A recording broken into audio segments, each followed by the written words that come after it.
بسم اللہ الرحمن الرحیم۔ غزوہ خیبر کے موقع پر ایک چرواہا حضور اقدس صلی اللہ علیہ وآلہ وسلم کی خدمت میں حاضر ہوا۔ وہ چرواہا یہودیوں کی بکریاں چرایا کرتا تھا۔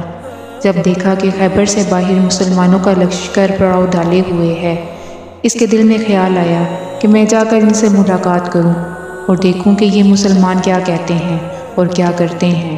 چنانچہ بکریاں چراتا ہوا مسلمانوں کے لشکر میں پہنچ گیا اور ان سے پوچھا، تمہارا سردار کہاں ہے؟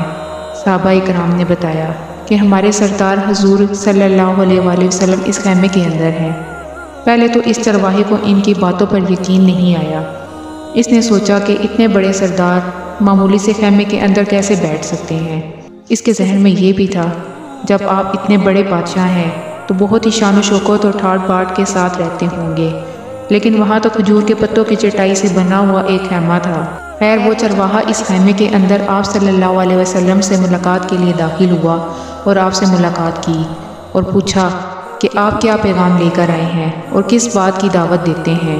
حضور اقدس صلی اللہ علیہ وآلہ وسلم نے اس کے سامنے اسلام اور ایمان کی دعوت رکھی اور اسلام کا پیغام دیا۔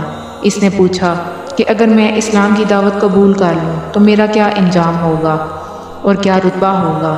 حضور اقدس صلی اللہ علیہ وآلہ وسلم نے ارشاد فرمایا کہ اسلام لانے کے بعد تم ہمارے بھائی بن جاؤ گے اور ہم تمہیں گلے سے لگائیں گے۔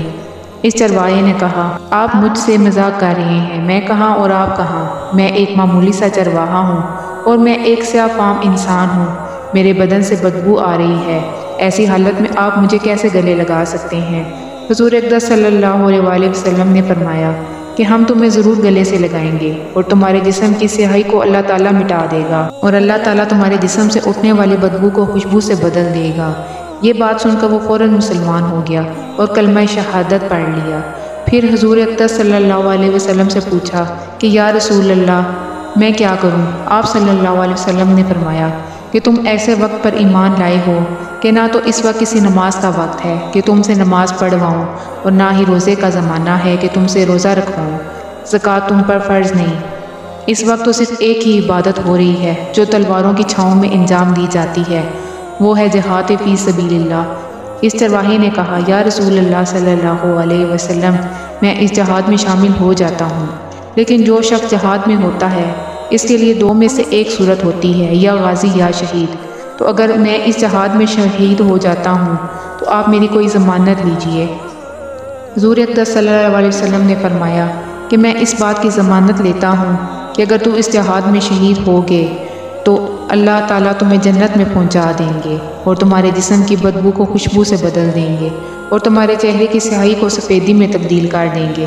چونکہ وہ چرواہا یہودیوں کی بکریاں چراتا ہوا وہاں پہنچا تھا، اس لیے حضور اقدس صلی اللہ علیہ وسلم نے فرمایا کہ تم یہودیوں کی جو بکریاں لے کر آئے ہو ان کو جا کے واپس کرو، اس لیے کہ یہ بکریاں تمہارے پاس امانت ہیں۔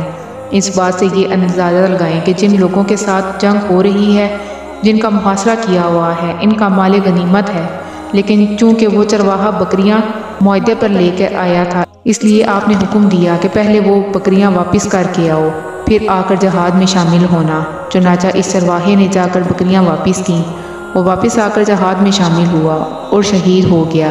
جب جنگ ختم ہوئی تو حضور اقدس صلی اللہ علیہ وآلہ وسلم لشکر کا جائزہ لینے لگے۔ ایک جگہ آپ نے دیکھا کہ صحابہ کرام کا مجمع اکٹھا ہے۔ جب آپ قریب پہنچے تو ان سے پوچھنے لگے کہ کیا بات ہے؟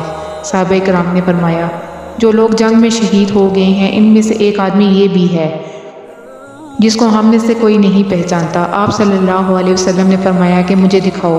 جب آپ نے دیکھا تو آپ نے فرمایا، تم اس شخص کو نہیں پہچانتے مگر میں اس شخص کو پہچانتا ہوں، یہ چرواہا ہے اور یہ وہ عجیب و غریب بندہ ہے جس نے اللہ کی راہ میں ایک بھی سجدہ نہیں کیا، اور میں اس بات کی گواہی دیتا ہوں کہ اللہ تعالیٰ نے اس کو سیدھا جنت الفردوس میں پہنچا دیا ہے، اور میری آنکھیں دیکھ رہی ہیں کہ ملائکہ اس کو غسل دے رہے ہیں اور اس کی سیاہی سفیدی میں تبدیل ہو گئی ہے اور اس کی بدبو خوشبو سے بدل دی گئی ہے۔